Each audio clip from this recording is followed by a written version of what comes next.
지난 국정감사에서 블랙리스트 관련해서 본 적이 없다고 답변하셨죠? 예, 저는 본 적이 없습니다. 네, 지금도 그 입장은 변한 적이 없죠? 예, 맞습니다. 예, 1차관님도 마찬가지죠?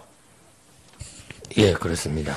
이 리스트 관련해서 2014년 여름부터 이듬해 1월까지 청와대 정무수석실에서 지원하지 말아야 할 문화예술인 인사 그리고 단체 명단 작성했다는 증언이 복수의 전직 그리고 현직 문체부 그리고 문화예술위원회 관계자로부터 나오고 있습니다. 이들이 다 거짓말하고 있다고 보십니까, 장관님? 제가 지난번 여러 차례 이런 국회에서의 질의에서 답변 드렸듯이 저는 정무수석실에서 정무수석으로 일하면서 전혀 제 소감 업무도 아니고 저는 전혀 관여한 바도 없고 그런 사실에 대해서 알지 못합니다. 알겠습니다. 그 실명을 밝히고 나와서 저하고 알겠습니다. 사실을 가렸으면 좋겠습니다. 알겠습니다. 그 사람들의 주장에 따르면은 당시 국민소통비서관이었던 사람이 지금 1차관인 거죠? 그렇죠? 맞습니까? 장관님 맞아요? 저는 그 언론 보도에는 그런 사실관계는 정확하게 나와 있지는 않습니다. 그 당시 정무수석이 장관님은 맞습니까? 맞습니다. 전 네, 2014년 6월부터 자, 그 이후 최근에 김영한 민정수석의 비망록 관련된 기사 보신 적 있죠? 있습니다. 네. 당시 김기춘 당시 비서실장이 문화예술계 좌파 책등에 추정죄 대응해야 된다. 이런 식으로 지시 내용 써놓은 거 언론 보셨죠? 언론 보도를 봤습니다. 사실이 아닙니까? 저는 실장님이 그런 말씀을 하셨는지 전혀 기억이 없고 제 업무 분야가 아니었기 때문에 저는 설사 말씀을 하셨더라도 관심 기울이지 않았습니다. 자, 알겠습니다. 장관님, 문화예술위원회가 공개한 지난 5월 29일자 회의록 언론 보도낸 거는 알고 계시죠? 예, 알고 있습니다. 그 회의록에 따르면은 당시 문체위가 심사위원 선정 그리고 심의 과정에 깊숙이 개입한 정황이 나타나고 있습니다. 당시 문체부 사무관이 그 블랙리스트 들고 나주에 있는 문회의에 가서 리스트에 오는 사람들 단체들 빼라 종용했다는 기사 보셨죠? 예, 그 기사 내용은 보았습니다. 전혀 사실이 없습니까? 그 기사가 나온 이후에 저희 직원들이 그 사실관계를 확인을 했습니다. 그런데 담당 사무관이 나주의 리스트를 들고 출장을 간 사실은 없는 것으로 확인이 되었습니다. 그 당시 회의록에 보면은 권영빈 당시 문회위원장이 발언한 내용이 있어요. 이런 내용입니다. 기금 지원 리스트가 있어서 지원 심의를 우리 마음대로 할 수가 없다. 이렇게 발언한 내용은 보셨어요? 예, 그 보도는 봤습니다. 혹시 권영빈 당시 문회위원장한테 이런 말씀 하신 적 있냐고 물어는 보셨습니까? 그거는 속기록을 그대로 푸른 것이었기 때문에 위원장께 직접 여쭤보진 않았습니다. 권영빈 당시 문회위원장이 없는 말을 했다고 생각하십니까? 그래서 지금 국회에서도 여러 번 이 블랙리스트 건이 질문이 제기가 되어서 저희 내부적으로도 제기될 때마다 그 확인을 그러니까 반복했습니다. 당시 권영빈 위원장이 없는 말 지어서 거짓말했다고 생각하세요? 그 어떤 그 사실을 가지고 말씀하셨는지는 저희로서도 확인할 수가 없는데 아니 지금 이 리스트로 인해서 장관을 비롯해서 문체부 사람들이 너무나 크나큰 욕을 보이고 있고 문체부 공무원들 힘들어하고 있지 않습니까? 더군다나 누가 어떤 말 했는지 나와 있으면은 사실관계 확인해봐야 되는 거 아닙니까? 그게 문체부 공무원들 명예를 살리는 길 아니에요? 맞습니다. 그래서 제가 그 언론 보도를 한 언론에 대해서 그렇게 발언을 한 그 전 현직 관계자가 누군지 실명을 밝혀서 아니 권영빈 정말 정무수석 문회위원장한테 확인해봤냐 그거 물어보고 있는 겁니다. 위원장께는 직접 여쭤보진 않았지만 왜 안 여쭤보는 거예요? 속기록에서는 분명하게 위원장님의 발언이 기재되어 있습니다. 거짓말한 거 아니냐고 안 물어보시냐 그걸 물어보는 거예요. 직접 여쭤보지는 못했습니다. 무엇을 하지만 근거로 확인하겠습니다. 이런 말씀하셨는지 물어봐야지만이 누가 거짓말하고 있는지 도대체 그 위원장이 뭘 보고 한 말인지 확인할 수 있는데 장관이 그걸 안 하고 있는 거 간단하지 않습니까? 물어보면 되는 거예요. 위원장께 말하는 사람, 확인하겠습니다. 장관이 아까 말했잖아요. 익명을 하지 말으라고. 권영빈 위원장 누군지 알잖아요. 예. 모릅니까? 아니요, 알고 있습니다. 물어보면 덜리 안 하는 것은 은폐하고 있는 거 아닙니까? 그렇지 않습니다. 예, 확인하겠습니다. 확인하셔서 다음번에 나오실 때 명확히 왜 당시 위원장이 이런 말 했는지 답변해 주시기 바랍니다. 예, 하지만 의원님, 그 언론에서 제기되는 그 9,400명의 리스트는 사실은 그 안에 있는 분들 중에 거의 600명 가까운 분들이 지원을 받으셨습니다. 그래서 저희도 내부적으로 확인을 하고 있지만 지원금을 결정하는 때마다 이게 일치하지 않고 계속 중구난방의 이런 결과를 보이고 있어서 저희로서도 내부적으로 그렇게 확인해서 말씀드리기가 굉장히 어려웠었습니다. 자, 지금 9,473명이라고 있어요. 거의 10,000명에 가깝습니다. 도대체 문화예술이 얼마나 많은지 모르겠는데 10,000명이 기피 인물로 분리된다면은 도대체 어떤 문화예술인이 현 정부를 지지하고 있는지 의문입니다. 어떤 이번에 촛불 광장에 나온 사람 그런 말 합니다. 문화인이 자신은 왜 리스트에 안 들어있는지 모르겠다고 리스트에 안 들어있는 것을 부끄러워하고 있어요. 예, 의원님 말씀대로 이런 정치적인 성향이나 이런 경력에 따라서 지원의 여부가 결정된다는 건 문화예술계로서는 있을 수가 없는 일이고 이런 그 의혹이 제기된다는 것 자체가 지원 제도에 있어서의 상당한 하자가 있고 절차적인 문제가 있다는 점을 인정하고 그 부분은 앞으로 다시 반복되지 않도록 철저하게 점검하고 또 앞으로는 문체부에서는 그런 의혹은 절대 제기되지 않도록 하는 철저한 시스템을 구축하도록 하겠습니다.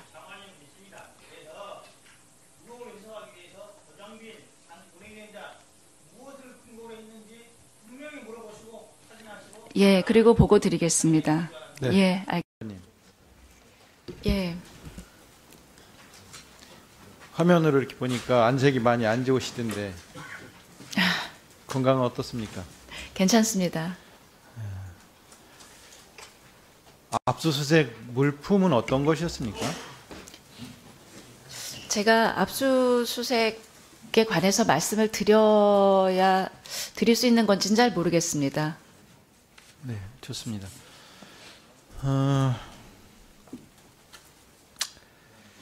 정관주 차관, 전 차관은 어떤 일로 특검 조사를 받고 있다고 생각하십니까? 핵심이 뭐라고 보십니까? 지금 저희가 고발된 그 내용에 관해서 조사를 받고 있다고 생각하고 있습니다. 네.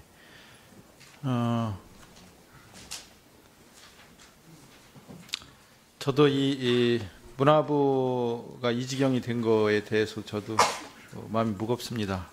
무거운 마음을 안고 질문을 몇 가지 좀 더 하겠습니다.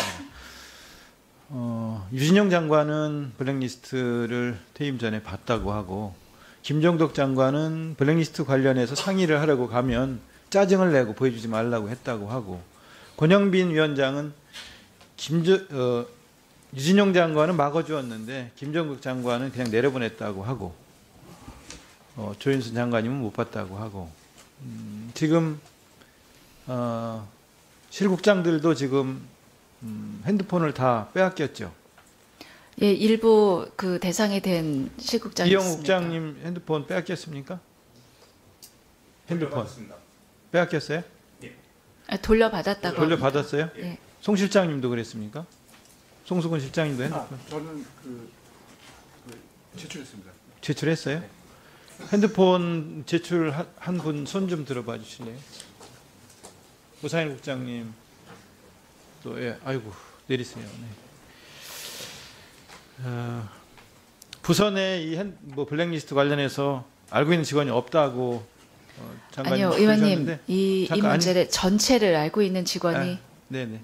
오진숙 사무관, 오진숙 과장이 이 일을 계속 봤다는 거 다 알고 있지 않습니까? 실국장들이. 그리고 이거 관련해서 자료 다 없애라, 지우라, 문서 이거 파일이고 다 그렇게 했다는 것도 알고 있고. 그런데 문제는 다 지우라고 했는데 증거 인멸인데 자칫하면 이제 이 관련자들이 증거 인멸이 더 죄가 추가될 수가 있고 또 직권남용, 권리행사 방해죄를 적용하려고 특검이 하는 건데 특검에 이미 이 관련된 자료가 다 가 있단 말입니다. 지금 압수수색 하기 전에 가 있어요. 이미 특검에 다. 그리고 지금 압수수색한 것들은 추가 확보를 하려고 하는 거고요. 이미 다 가 있단 말이에요. 그러니까 결국은 특검에 가서 이 전모가 다 드러나게 돼 있어요. 그러니까 여기서는 김종 차관도 그랬고 정관주 차관도 그랬고 모른다 아니다라고 계속했지만 결국 특검에 가서 또 검찰에 가서 다 밝혀진 것처럼 이것도 다 밝혀질 수밖에 없고 그래서 자체 내에서 이걸 빨리 어떻게 수습하는 게 좋을까를 논의하는 거가 더 현실적인 방안이 아닐까 하는 말씀을 드리고요. 한번 PPT 자료 한번 보세요. 제가 국감에서 회의록, 문화예술위원회 회의록 중에 나오는 저 얘기를 했잖아요. 저게 문화예술위원회 유재수 부장이 문화예술위원회 위원한테 심사위원을 추천해달라고 그랬어요. 추천을 했어요. 그랬더니 안 받아진 거예요. 이응노 미술관 관장이었는데. 그 다음 PPT 보여주세요. 저런 회의록에 저게 나와요. 안 받아졌습니다. 근데 여기 지금 블랙리스트 이것도 일부예요. 지금 SBS에서 보여준 것도 일부고요. 전체가 다 특검에 가 있어요. 이미. 저기 보면은 동명임 사건이 연루된 이응노 작가를 위한 재단 운영 그래가지고 배제했단 말이에요. 또 그 다음 자료 보세요. 블랙리스트에 저런 것도 있어요. 오장환 문학재 학술 세미나 도종환과 정치활동 적극 참여. 한번 그 다음 화면 보여주세요. 세미나하는 자료는 없어요? 저런 거 한 거예요. 저거 300만 원 받아가지고서 지방과 근대 이중주 저런 학술 행사 한 거예요. 그 다음 문학재 행사 전체 한번 보여주세요. 저런 거 한 거예요. 그냥 101장 시 그리기 대회 신앙송 이런 거 한 거예요. 근데 저런 거 한 사람들을 도정환과 정치활동 적참 이래가지고 블랙리스트에 넣고 문화예술 행정을 이렇게 하면 됩니까? 이게 뭡니까? 그 다음에 이제 그 다음 해는 그 앞에 거 보여주세요. 지원하지 말라고 그러더라고요. 지역에서 하는 행사는 지원 안 하겠습니다 하고 문화예술위에서 그래서 결국 신청하지 말라고 그래서 신청 못했어요. 지원하던 거 저와 연관되어 있다고 그래서 신청 못하게 해서 지원금 3억이나 3천만 원도 아니고 300만 원 주던 거 끊었어요. 저렇게. 그 다음 윤한솔의 경우 한번 보세요. 윤한솔 관련 심사위원 녹음 파일 좀 틀어줄 수 있어요? 이미 심사할 때 그거는 빼고서 다른 작품 가지고 입찰을 해줬으면 좋겠다. 그거 뺀 나머지 갖고 이렇게 됐던 거고 그때 얘기했던 게 세월호였고 윤한솔이었고 예 그리고 그래서 안 된다 곤란하다 위에서 그렇게 얘기가 나왔었고요. 나왔다고 그만 들어주세요. 위에서 밥을 먹으러 가서 세월호 관련된 거라고 해서 이거 윤한솔은 작품이 정치적이다 안 된다. 안산 순례길 이런 거 안 된다. 그래서 위에서 그렇게 했다는 거예요. 위가 어디겠습니까? 그 다음 또 보여주세요. 화면. 저기 대학로의 유명한 연극단체들이에요. 게릴라 극장, 선돌 극장, 산울림 소극장, 연호 소극장, 뭐 이명웅 씨 하면 연극계 다 아는 사람이잖아요. 저거 선정하면 우수작품으로 늘 선정돼서 7천, 8천씩 2년씩 지원받던 거예요.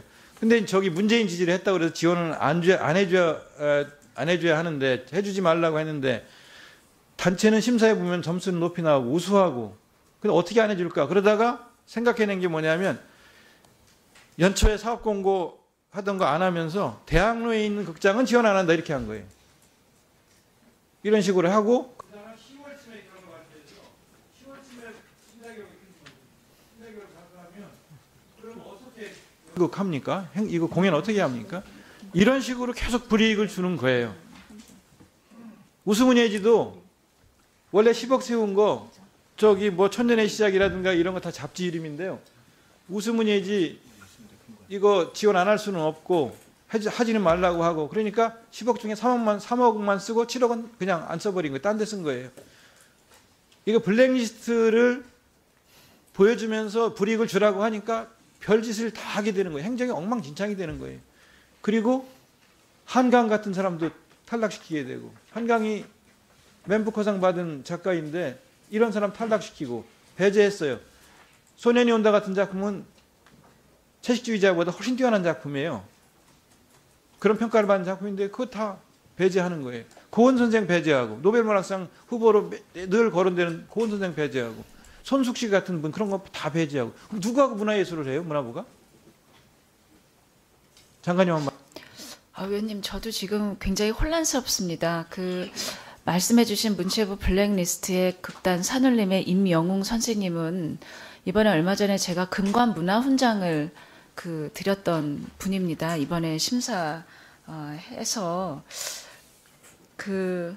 그래서 의원님이 지금 말씀해주신 그런 내용들이 정말 어떻게 현장에서 이루어졌었던 건지 지금 여러 가지 사안을 말씀해 주셔서 제가 구체적으로 그거를 일일이 답을 할 수가 있는 상황은 아니지만은 여하간에 이렇게 이 개인의 어떤 의견이 개재될 수 있는, 그래서 어떤 지원을 하는 기준이나 지원의 결과에 이렇게 일관성이나 또 공정성이나 투명성이 담보되지 못하는 제도에는 분명히 문제가 있었다. 그 점은 제가 국감에서도 말씀을 드렸고, 지금 이 현장하고 지속적인 대화를 통해서 어떻게 우리가 지원금 제도를 개선해야 그런 이 문제점들을 다 배제할 수 있을 것인가 하는 거의 지금 완성의 단계에 이르렀다고 제가 보고를 받았습니다. 지원금 제도의 개선으로 풀어가는 문제가 아니라니까요. 이렇게 문화예술인들을 좌우로 나누고 이영모 화백이 이미상 이런 사람들이 다 중대인 사건 관련된 사람들이니까 이런 사람들 다 대자야. 여기 고암미술관이라든가 또는 인상 음악제라든가 이런 거 관련해서 60년대 얘기 아닙니까? 동맹 사건이라는 게 다 돌아가신 분들이에요. 오장한 시인도 다 1950년에 작곡한 30살에 작곡한 그런 작곡인이에요. 그런 사람들 관련된 것까지도 다 좌우로 나눠가지고 된다 안 된다 하는 식의 문화에서 생각하고 그냥 말이에요. 그거를 뛰어넘어서 훨씬 그보다 큰 것을 지향해야지. 그래야 미래가 있지요. 예, 의원님. 김기춘 시장부터 시작된 이런 것들이 문화예술가 다 망가뜨린 바람에 실장들이 핸드폰 압수당하고 이게 뭐 하는 겁니까? 저 사람들 얼마나 참담하겠습니까? 뭔 잘못이 있습니까? 사실 특검도 정교준하고 있는 게 김기춘 실장이에요. 이번 일을 계기로 해서 의원님이 지속적으로 제기하셨던 그런 문제들을 근본적으로 해결하고 정말 문화예술이 정치로부터 독립하고 이 문화예술의 그 자체를 선양하고 국민들이 문화예술을 향유하는데 더욱 기여할 수 있도록 저희가 고쳐야 될 점을 최대한 그리고 최선의 노력을 다해서 하도록 하겠습니다. 일로.